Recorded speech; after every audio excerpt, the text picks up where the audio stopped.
Shamanic disturbance. Some in areas of shamanism might well refer to it as dismemberment, when you're torn apart by various experiences, by life itself. It can be seen in many different ways. We tend to see it as something that we feel shouldn't happen, and yet it is such a big part of life. There is nothing more, perhaps we might say nothing better, to lead you to Jal Parava, that door that opens into all the things that will make your life better.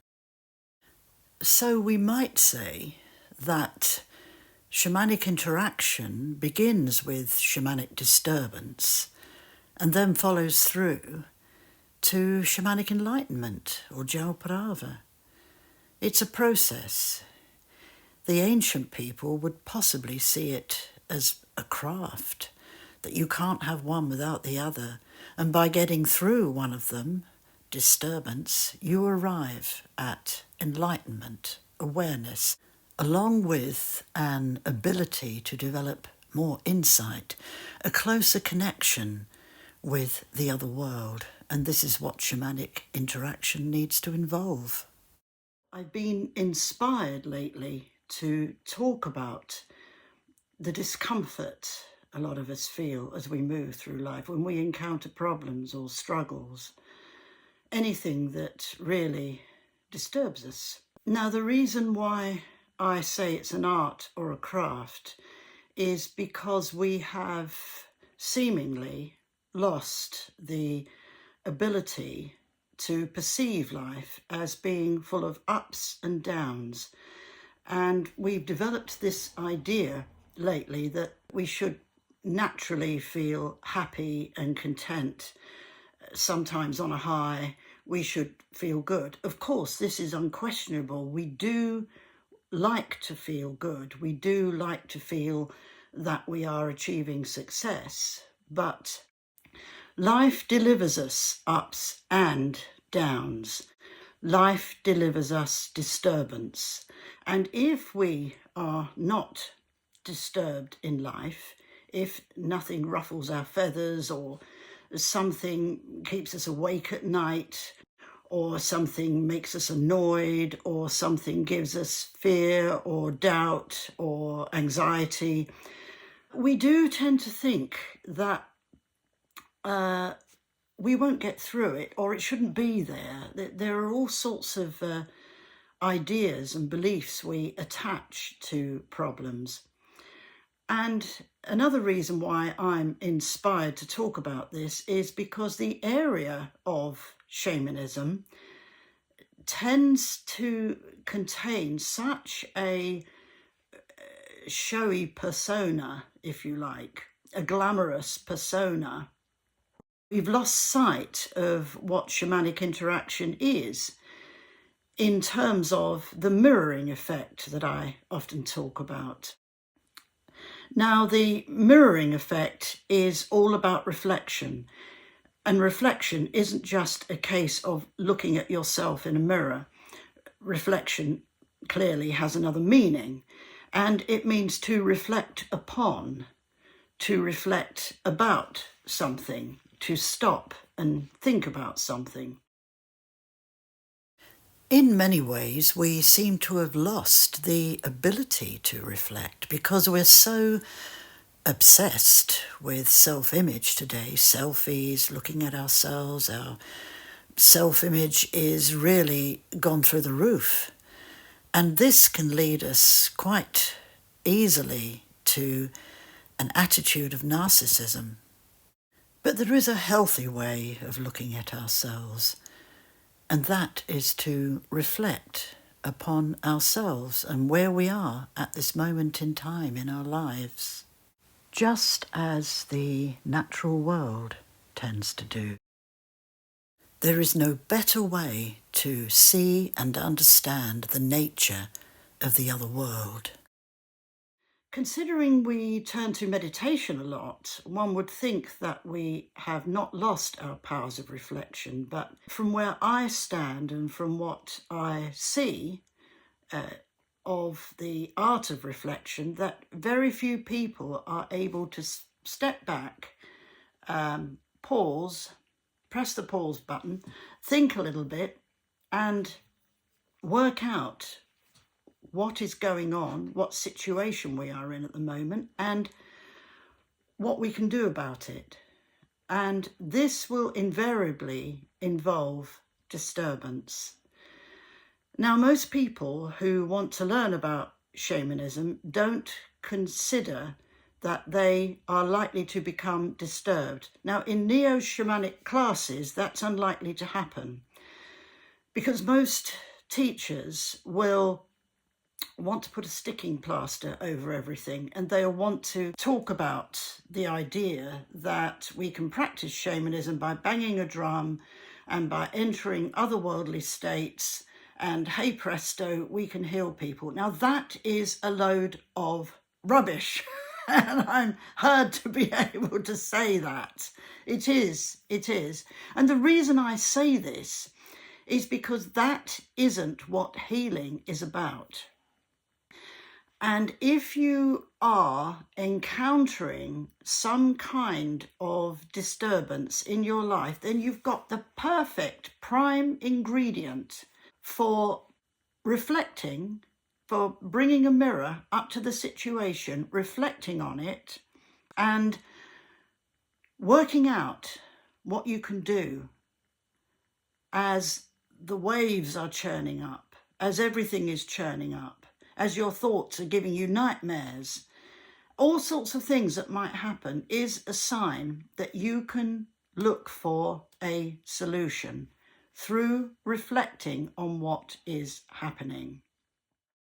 You get examples from the natural world. New growth in springtime follows a time of death in wintertime. Disturbance takes place. The shoots have to struggle to come up, and come up they do because they react very differently from the way humans do. But we do have clues within the natural world that we can look for if we want to see if this process is accurate. Now, every single shamanically interactive person worth their salt would know this. They would know that there is bound to be disturbance. And in my courses, when disturbance is encountered, it's usually me, who gets the blame. And in some respects, it's true, because I am creating a situation wherein people can enter safely, work through whatever is going on for them, and come out the other side an enriched, enlightened and insightful person, so that they can then move on where they couldn't move on before. And this is another key element to feeling shamanically disturbed and holding up the mirror and seeing what's going on. That if we don't acknowledge that we are disturbed, if we don't take on board the idea that something is wrong, that we feel vulnerable, we don't feel good, and that we need to move on, but we don't know how usually. But it's a sign, if we're disturbed, that we need to look at all these things and work out what it is we can do to rectify the situation. If we feel disturbed about something, if we feel fearful, doubtful, anxious, if we feel depressed, miserable, if we feel we can't cope anymore, all these things are natural.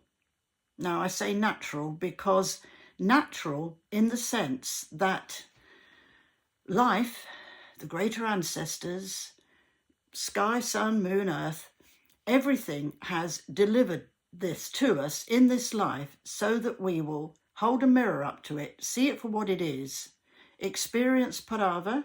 You know, I always talk about Jal Parava, experience that transformation that we can make and move on. Now, if we don't acknowledge this, and I have met people sometimes on my workshops, sometimes in my courses, sometimes in Bootsy sessions. I've met clients, I've met all manner of people in many different ways who meet this and then who go, la, la, la, li, la, la, la, bye, Jasper, la, li, la, li, la, li, la, li, la, and then they go over the hill into the sunset and never seen again. And that is because disturbance is ringing bells for them. And often they'll behave as if I don't know what they're going through and I don't know what it is. Well, I'm a medicine man. If I don't know what it is, then I'm not worth anything. If I don't know what pain and ugliness and suffering they're going through, then I'm not worthy of being called a medicine man. I do know this, but I also know that this disturbance is their key to unlocking this door to a Parava state of mind. And then, hey presto, out of that comes a lot of the things they've always dreamed of, a lot of the things they've wanted to do but never could. Our lives are going to be peppered with these times of disturbance. We're not going to have a clear, clean, uneventful life that just moves forward and nothing happens. We always imagine that. We always imagine that that's maybe the right way to live life. Happiness is the right way to be. Well, it's part of life, but it isn't all of life. And we all want to feel happy. And when we do, it's a revelation. It's wonderful. It's amazing. But it won't be there all the time. And we do well if we expect that we are going to encounter problems here and there. How do we manage them?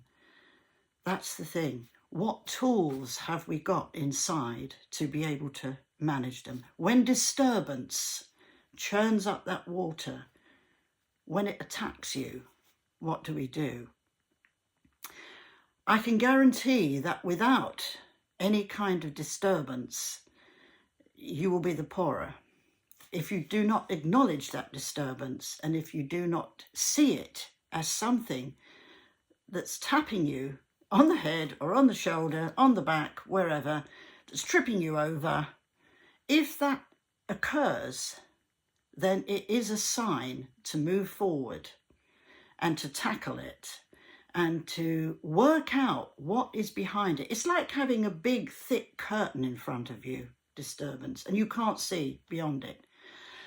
And most of us will not want to draw aside that curtain. Most of us will want to sort of run round it, run away from it, and not see what is behind it. And if we lift that curtain, that big, thick, dark curtain that obscures our view of the future, if we pull it aside, we'll find that just by simply acknowledging disturbance, holding up a mirror and looking in that reflection and seeing what is going on for us at that moment in time, we will be able to move forward. We will be able to discover vast amounts of things that we never knew we had. We always say, I dream of painting, I dream of writing music, I dream of being this, that, or performing, or well, I do anyway. Dream of lots and lots of different things, that I can develop skills. I can develop skills in communication, in maybe I want to grow a new business or start a new project or do all sorts of things. If disturbance is seen and dealt with, then it's likely that you will find an answer to the problem that's causing the disturbance. And then you make a decision. Do I move on with what I've discovered, or do I move another way? You know, the road's open for you. It's very open. But that disturbance, that great big puddle of mud or whatever that you've got to negotiate somehow, some way, which disturbance is contained in, there's something you got to do to get past it. And if it isn't there, my guess is that it'll be all the more difficult for you to move into the future and discover who you are, what you want to do, and how you do it. As I say, I've seen so many people who become disturbed and they see it as a sign to run away. oh, I'm disturbed, oh, I better go, oh, I better go and do this, that, and lots of other things that la-di-da-di-da, that take it away from me, when this medicine man can see what you're going through. And I suppose, really, I haven't talked enough about this. I don't want to scare people or worry them, but we're talking about a fact of life here. And another thing we're talking about is the fact that when, or if and when you meet disturbance, I am here to help support you. I'm not giving you a poke and going, nah, nah, you're disturbed, nah, nah, nah, what are we going to do? But people behave like this, believe it or not. They have tantrums, they run away, they attack me, they call me all sorts of names, they say sorts of things that I'm really not doing, is I'm just sitting here watching them and their disturbance. I have my disturbances, and if I need help, then I would call upon family and friends to help where I needed it. And I think that is something that we all have to do. And I am here to support and help and guide you. Now, you can develop all these shamanically interactive skills if you understand that you are likely to be disturbed about something, but you can get over it. It's not the end of the world. We all experience disturbance. Everyone does. Every single person in the world experiences disturbance. And if it is the kind of disturbance that has been recurring in your life, like it rears its ugly head now and again when you meet certain people, and then it does it again and again and again. If you don't have a look at it, reflect on it, and see what positive things you can do to move on from it, I guarantee it is bound to come back and back and back. And if you run away from me when you feel disturbed, I guarantee another person you meet, you will experience it again, and then you will probably run away again. And you may do that right up until the end of your life. Now imagine that. That's not very good, is it?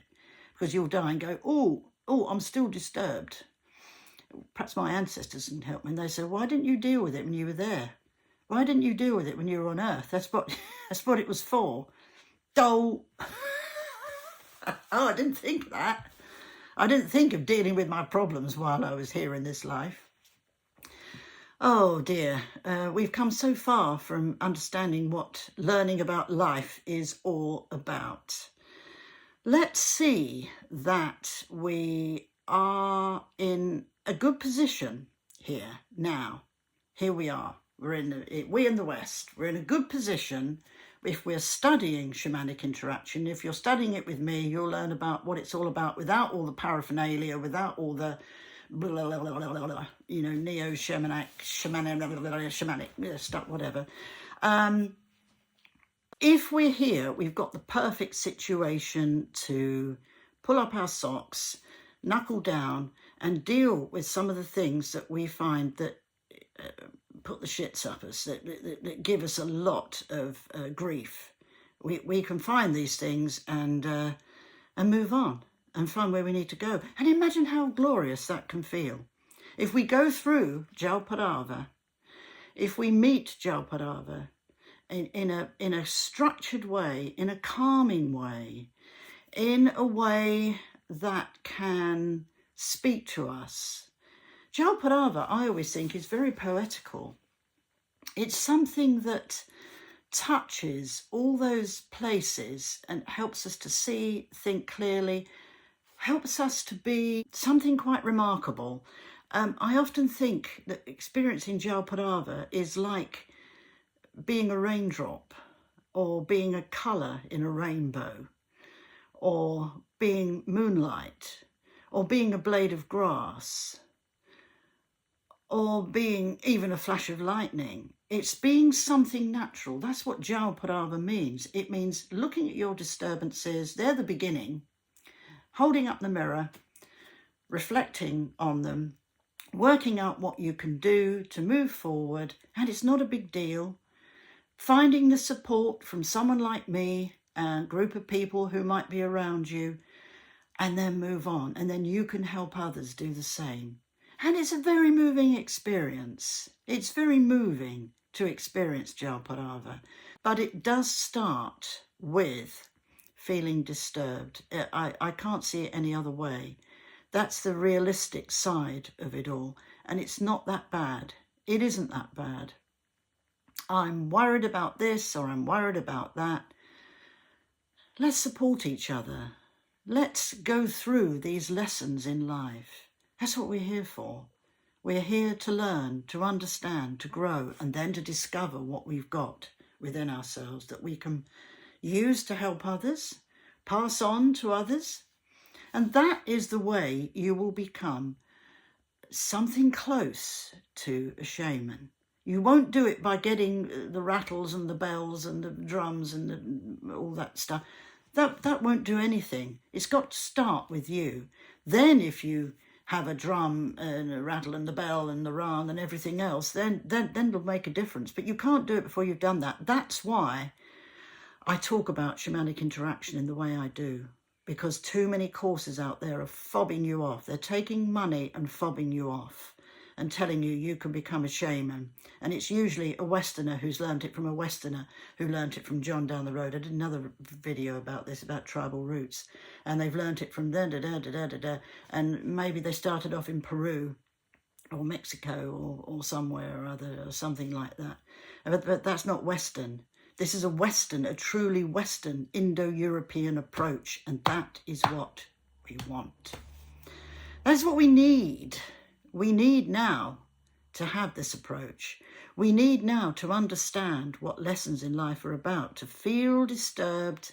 If we do, we don't all feel that disturbed, but some of us might, but it's likely that if we're studying shamanic interaction, you will be tested and your ancestors and the spirit of shamanism will test you.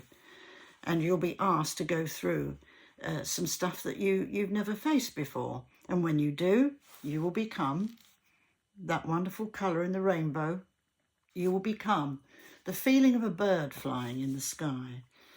You'll become all sorts of things that are wonderful. The raindrop, the cloud, the lovely white cloud that passes in the sky silently. All these natural things are waiting to become part of us when we practice proper shamanic interaction through understanding what the whole story is, from disturbance, from feeling a little bit disturbed, right through to becoming the one that you can be. What's better than that? There's nothing better than that. I do hope you'll come along to a workshop because they are quite thrilling. There's loads, there's tons of support. There's lots of fun things to do. There's lots of lovely things to get involved with. And I am there as an authentic medicine man to support you every single step of the way with care and understanding and love and a little bit of a push sometimes to get you moving, because I want to be inspired by you. I want to see all those wonderful things coming out of you. I really get thrilled when that happens for me. So I'll leave you with this main, very important shamanic message about disturbance. It starts with that, but don't think that's the end of the story. You can move through it. You can gain so much.